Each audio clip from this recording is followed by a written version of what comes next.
Hi, I'm Lynette and welcome. Today I'm going to be showing you an eyeshadow tutorial on this look right here, as well as swatches of the Beauty Bay Book of Magic palette.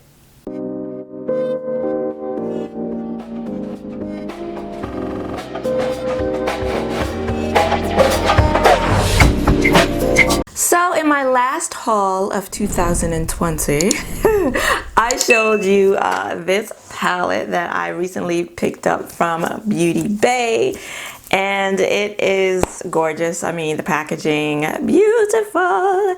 It is a 20 eyeshadow pan palette with 12 mattes and 8 shimmers, and one of the shimmers seems more like a topper, but I'll talk more about that. And yeah, it's beautiful. It's heavy on the greens and blues and purples, which is what I was trying to get away from. But this palette was just too beautiful to resist. So today was my first time using it, and I'm going to go on ahead and just show you the tutorial first, show you the look that I did. And then after the tutorial, I'll be sharing my thoughts about this palette after using it for the first time today. So if you're interested in seeing how I created this look today using the Beauty Bay Book of Magic palette, then keep on watching. Starting off today's look with the P. Louise base in the shade Rumour 3, and I'm going to blend that out all over the eye from the brow to the lash line. Now taking NYX eyeshadow single in the shade Blame It on Midnight, and I'm going to use that to set the base from the brow to the crease. I'm not going to set it on the lid. I'm going to leave that tacky. Now I'm going into the palette and I'm taking the shade Amulet, and I'm going to place that in the crease with a Wayne Goss brush. I don't remember which one this is. And I'm going to go back into the palette a few times to build up the color.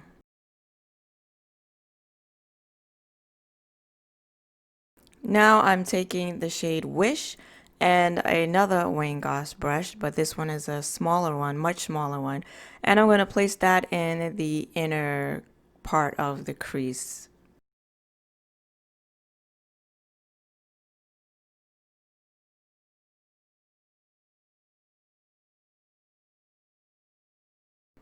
Now here I took the shade Manifest and I placed it on the outer V area and blended it into the crease. I thought I had already filmed this portion, so I didn't realize my camera was still on, and that's why I'm out of frame and out of focus, so my apologies for that. And then I also didn't realize I wasn't filming the application of Stardust. That's that glittery shade right there on the lid that I am now using a different brush to apply. And I will explain that after the tutorial why it is I had to go in with a different brush. But this is the shadow Stardust. It's one of the very glittery metallic shades.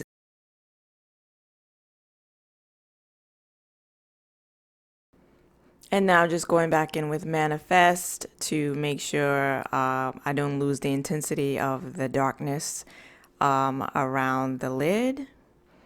And then back in with Wish, again, to make sure that I don't lose the intensity of that turquoise blue matte shade. And then back in with that crease shade Amulet, the very first shadow that we use, to make sure that everything is blended out seamlessly. And now I'm taking this very light shade, which I wasn't planning to use. This is Vanish, but I decided to give myself maybe a little bit of a highlight under the brow and to blend out the edges of that crease shade. And now I'm just taking Amulet, again, that crease shade, and I'm placing it onto the lower lash line using a small Refer, I believe this is the number 3 pencil brush. And then I'm taking Manifest, again, the dark brown, and I'm going to run that all the way across the lash line, bottom lash line, just leaving a little corner in that little corner bare. And now I'm taking the LA Girl Shockwave neon liner in the shade Fresh, which actually matches perfectly to that blue pop that I have in the inner crease there. So this worked out pretty well. running that in my waterline.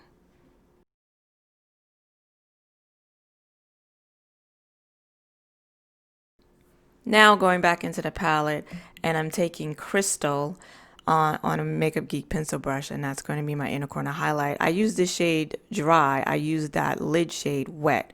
And this is the completed look. I use my Inglot number 77 gel liner. It's just a black liner to create the wing. And mascara for my lashes. No falsies today. So that is the completed look, and I'm gonna be honest, initially, well, actually while I was creating the look, I wasn't feeling it. My initial thoughts, of course, my initial desire, of course, was to dip into these purples or the blues. But that's what I always do. I mean, that's always my first instinct. So I decided to just go ahead and swatch the shimmers, all the shimmers first. And then it was actually this shimmer right here that, what is this? Stardust? This shimmer right here, I was like, okay, I'm gonna use it. I'm gonna build a look around that one. I mean, all the other shimmers are beautiful, of course, but this one here just, you know, it's different than the normal green or the purple or the blue shimmers that I would normally use. So I thought I would build a look around it. And I started off with this matte shade right here, Ambulette. And I don't know, I thought maybe it was going to give me a little more well, it's pigmented, but I guess I thought it was going to show up a little more on my skin tone than it did. I really had to keep building and building and building to get it sort of kind of where I wanted it, which I don't know, it still didn't get as, I guess, pigmented as I wanted it to be, but I don't think it's not through lack of pigmentation of the eyeshadow, it's just that's the color. So but I mean, it's a nice shade to warm up the crease, which is basically what I did. So and then I went in with the darker, well, this turquoise shade right here, Wise, very pigmented. I love when a very light shadow, a very light colorful shadow shows up on my skin tone without needing a white base, and this definitely did that. I just patted it on and then blended it out, and the color is actually true to what you see in the pan, and also it was very pigmented, so I really enjoy that color. And then I went in with this dark brown shade to deepen up the outer V. And I mean, at the time that I was doing it, I didn't feel like it was deep enough, but now that I'm looking at it, it really is. It's a cool tone, dark brown, and it really is. I mean, I think the next thing that would be deeper would probably be the black, and I was tempted to use black, but I didn't. And then I did go ahead in with Stardust, and initially I went in with my Refer 21 brush. This was also in my last haul of 2020, and it wasn't picking up I didn't feel like it was really picking up the eyeshadow, and I thought this was a natural hair brush, goat hair brush, because Refer doesn't tell you what their brushes are made of on the website. And then one of my peeps here told me that she believes it's synthetic, and it may well be, because then I went in, it wasn't picking up on that brush, so I went in with my Sonia G brush, which is natural goat hair, dyed natural goat hair, and I picked it up with that, and that worked better. But and I also wet my brush because I really wanted it to be really impactful.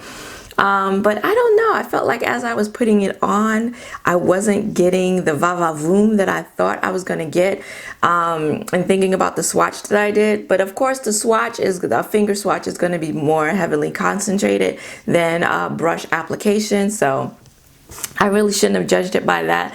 But yeah, I kind of felt like I had to really build it up, and I don't know, I was disappointed at first, but now that it's on, I mean, it's absolutely beautiful. I mean, the shimmer is there, the sparkle is there. It's really pretty.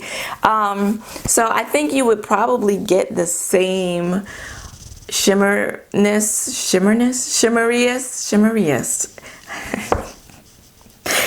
I think you would still get the same metallic impact using it dry as I did using it wet.